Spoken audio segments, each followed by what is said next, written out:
Before we start today's episode, we'd like to take a moment to recognize Minnesota Duluth Assistant Equipment Manager Dale Hoagie Hagenson. Hagenson started with the program as a volunteer and stayed with it for 44 years. Hoagie taught us invaluable lessons about kindness, humility, loyalty, and what it truly means to be a good teammate and an even better person, said the team in a statement. Hagenson's memorial service is on Tuesday at Amsoil Arena. A GoFundMe is available to help his family, with all remaining proceeds donated to his scholarship funds. Hagenson was 65.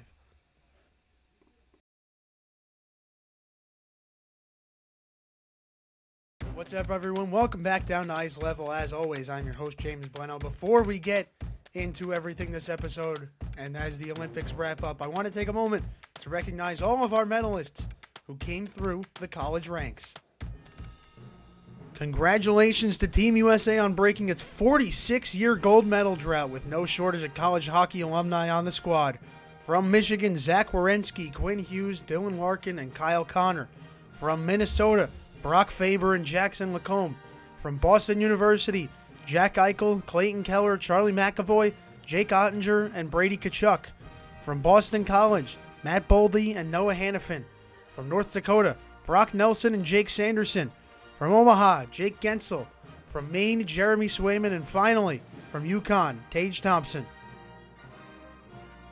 For our friends and rivals to the north, a few Canadian college hockey alumni also earned silver medals. From UMass, Cale Makar. From Quinnipiac, Devon Taves. From Boston University, Macklin Celebrini.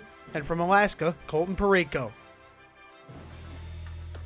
Back in ECAC hockey, Tom Upton is being hired as the new head coach at Brown. Upton previously worked as an assistant under UMass head coach Greg Carville for 4 seasons. Upton said in a statement, "We want our players pushed and developed every day. I believe we have all the resources to create a winning program." The Bears next host RPI and Union in the final ECAC hockey regular season weekend.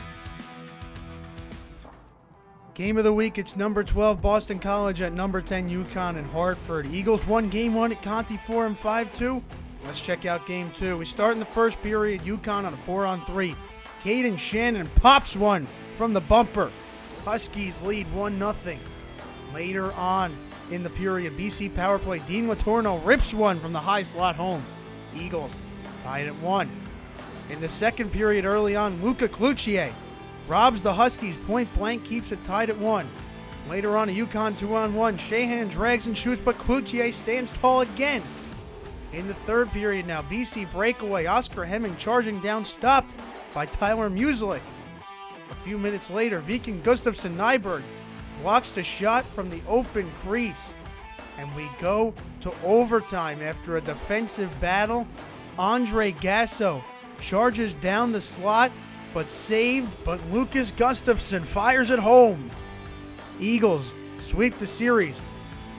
Boston College earns a ranked sweep with a 2-1 win, and they next meet rivals Boston University in a home-and-home series. Have a happy senior night, Princeton. The Tigers took down Ivy League rivals number 11 Cornell 4-2 on Saturday night. Princeton scored 3 unanswered goals across all 3 periods to hold off a red-hot Big Red team fresh off a dominant win at Quinnipiac. David Jacobs' shorthanded game winner came in clutch for the Tigers, giving them their first lead of the game in the second. And Jacobs and Malcolm Green finished the game with a goal and an assist each. They next take on Harvard and Dartmouth in ECAC hockey's final regular season weekend. Bentley clinched the AHA regular season title on Friday with a 4-3 win over RIT. The Falcons have never won the conference regular season, but are coming off a conference tournament win last year. They will host all their postseason games in Waltham as the first overall seed. David Helledy helped clinch the spot with 2 assists in the game as Jake Black scored the game winner in the late second period. Let's check out how the rest of the teams are shaping up with the tournament just a week away. Falcons in first with 53 points, but Sacred Heart and RIT behind them tied at 42, with Robert Morris and Holy Cross just behind them down into 5th with 39. Canisius with 36, Air Force a point behind at 35, Army at 28, Niagara at 27, and Mercyhurst at 19 points in the season. Number 13 Wisconsin earned a split with number 2 Michigan this weekend in Madison. Game 1 saw 4 unanswered Badger goals into the 4-1 win. including Vasily Zelenov's game winner in the mid-second period. Grady Deering also earned 2 assists in the win, with one coming on Quinn Finley's game-tying goal. Saturday was reversed, as the Wolverines scored 3 unanswered to take the win. Luca Fantilli earned 2 assists, including one on Nick Moldenhauer's game winner in the second, and let's see if anyone is close to knocking off the Wolverines in this week's standings. Michigan in first with 46 points. Michigan State, though, with 45 and 2 less games played, and Penn State with 38 points. Wisconsin sits in fourth with 33. Ohio State a drop off to 23. Minnesota struggling with 22 points, and Notre Dame with 9.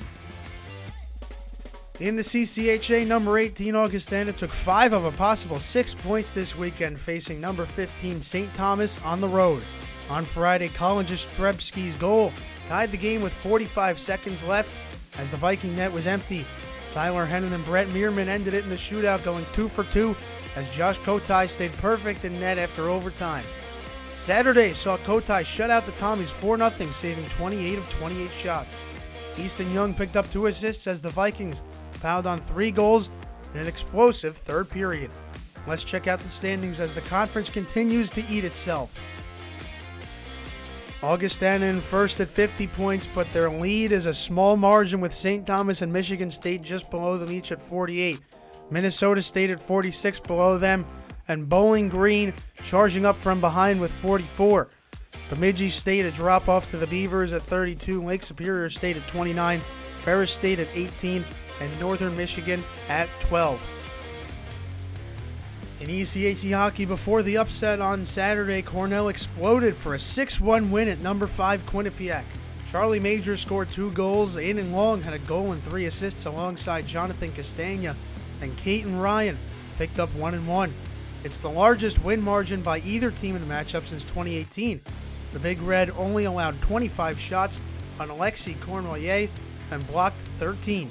Let's see how the Cleary Cup race is in this week's standings. Quinnipiac still in sole possession of first with 47 points, Dartmouth behind them at 43, and Cornell right behind Dartmouth at 41. Princeton in fourth at 35 with Harvard at 32 below them, and Union at 31 just below them as well. Colgate in 7th with 27, Clarkson in 8th with 26, Yale with 21, St. Lawrence and RPI with 20, and Brown rounding us out with 17. In the Hockey East, New Hampshire earned a ranked win this weekend in the second matchup against number 19 UMass. After losing 4-0 in Amherst, the Wildcats returned to Durham to earn a tight 1-0 win over the Minutemen. Ryan McPherson scored midway through the first period, and the team defense did the rest of the work. Kyle Chavette saved all 29 shots he faced in the win, and let's see how close the race is for the Hockey East in this week's standings. Providence running away with it right now at 48 points in first place. BC in second with 39, and UConn in third with 37.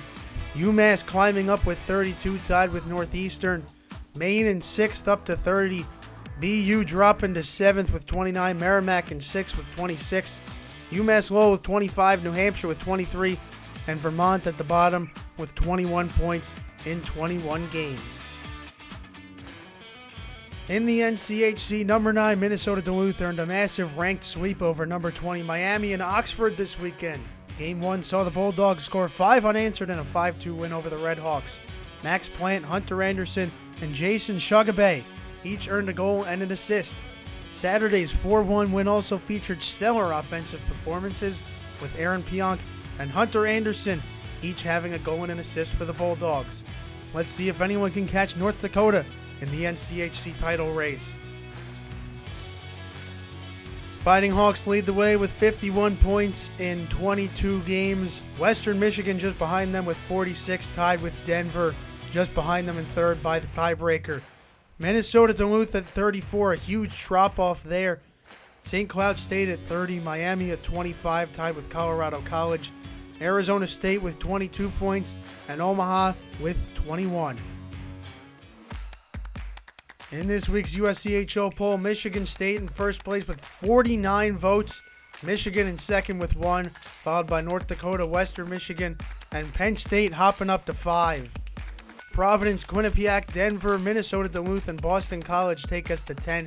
Cornell, Wisconsin, UConn, Dartmouth, and Augustana jumping up to 15, rounding out the next 5. Michigan Tech, St. Thomas, Minnesota State, UMass, and newcomers Maine taking us into 20.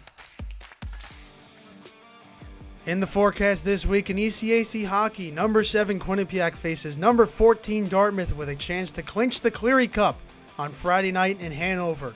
In the Hockey East, number 13 UConn plays a home-and-home against number 19 UMass in Stores on Friday and Amherst on Saturday. On top of that, it's the Battle at Commonwealth Avenue weekend as number 10 Boston College meets Boston University at Agganis Arena on Friday and Conti Forum on Saturday.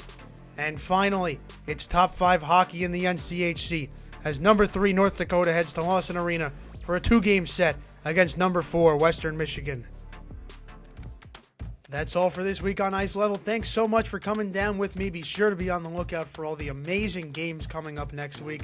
And you know where to go for all the coverage that you need. In the meantime, I'm James Blennau, and we're not experts, but it takes fans to grow the game.